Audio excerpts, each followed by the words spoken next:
It is a cold night. It's a springtime, so I'm observing the Veil Nebula using the window of opportunity of the down sky. I'm using the Nagler 31mm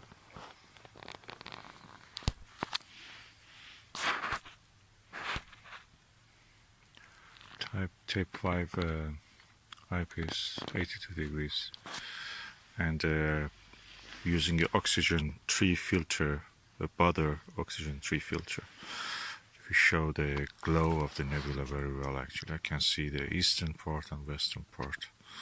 It's quite huge, and you can see it's roundish, and yeah, that's quite interesting. And I'm not surprised they say this is a remnant of a supernova, probably.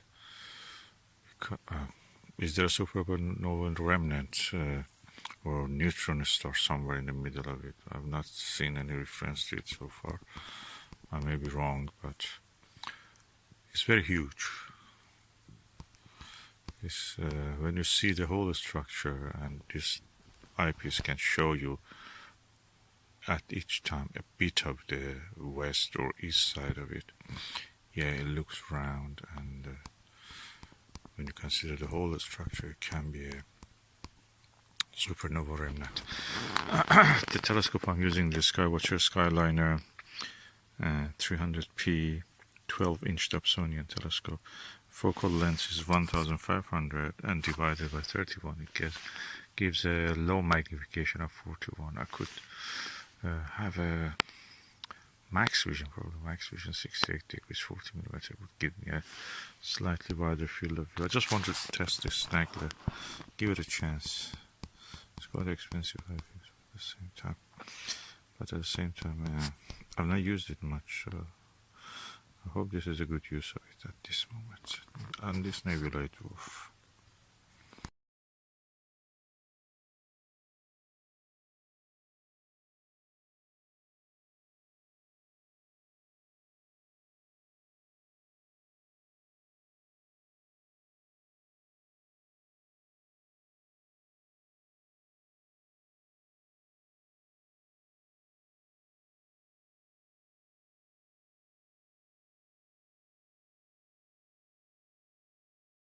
I can say the Veil Nebula is not as bright as the M42, for example, the Great Orion Nebula. But when you get used to the sight of it, you can see that it is actually wispy, grayish kind of appearance in the eyepiece with this oxygen 3 filter also.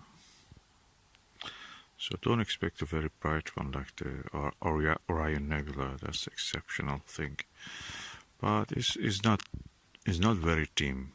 For example, if I turn off this flash now, and the light that I'm using in my head, the red light, it takes a while, a few seconds just to see it. But that's there. You can see it easy.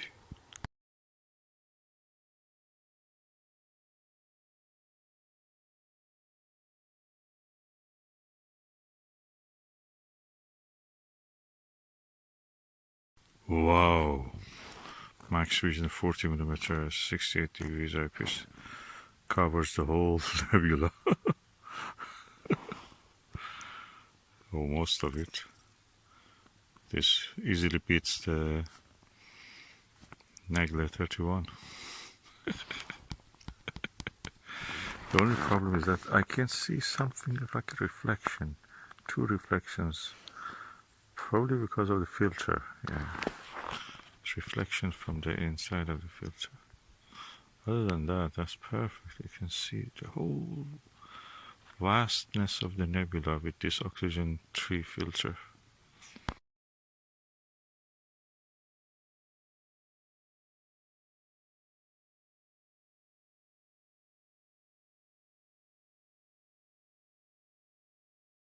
Okay, those reflections have disappeared.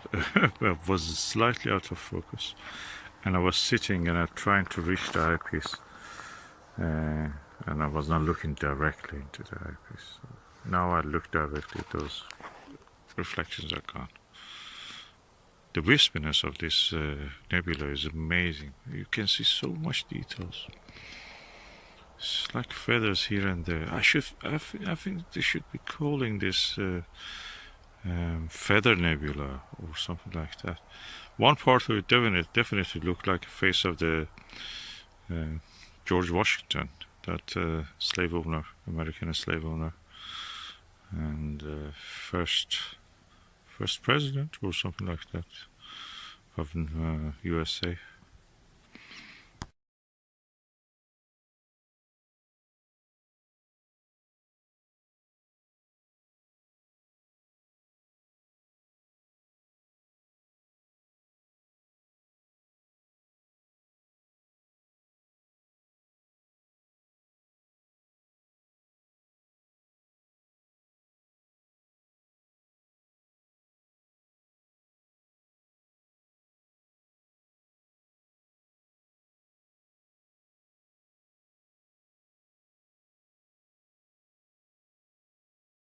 Okay, I'm using now the Meade Super Plossl 56mm eyepiece. It's quite wide field for this purpose. It gives me the lowest magnification possible. I can see more of the nebula in the field of view without moving it too much. What I did an experiment. I removed the filter, oxygen 3 filter, Baader brand, and yeah, looked at the Veil Nebula without the filter, and it completely disappeared. You could see some wispiness if you look carefully around the stars and so, but not much. You can imagine because you already know where it is. But the moment you put the oxygen 3 filter, it comes back to the view, it pops in to the view. So don't expect to see it without the filter. It's not easy.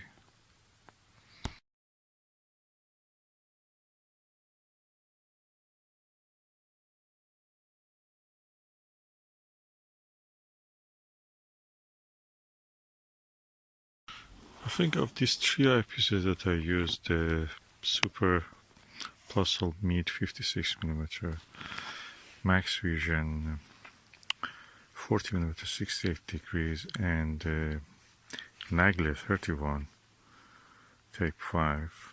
I think I prefer Nagler one. Main reason I think is that because it gives the highest magnification, means that the sky background will be darker, and 40mm and 56mm give more of the sky and increases a little bit of the light pollution creeps into the view. So Nagler is better, and also you can see slightly a tad more detail in the nebula if you spend enough time, of course. I'm looking at the Veil Nebula, of course, and using the Baader Planetarium 8 nanometer oxygen 3 filter. Of course, the Veil Nebula is a very huge celestial object. It's a supernova remnant, as they say. You at any time you can see portions of it. So I've superimposed there what you can see in a sketch visually on the image of the nebula. So these are the parts we see in the eyepiece. In this wonderful zoom video, you can actually see where is the Veil Nebula. We are going now to the Cygnus star cloud, and you can see left to the center. You can see the Veil Nebula, what I call George Washington Nebula, and now we are going to the portion which is called Venus Belt. And that's the Venus Belt. We are now going to zoom into that. That's the star, gives the illusion of a buckle of a belt, as they have imagined. You can see there is magnetic field. Definitely here there is some magnetic field effect. There must be magnetic field in this cloud. You can see the shape of it. It's very strange, like a DNA molecule. Anyway, very huge structure, of course, we know.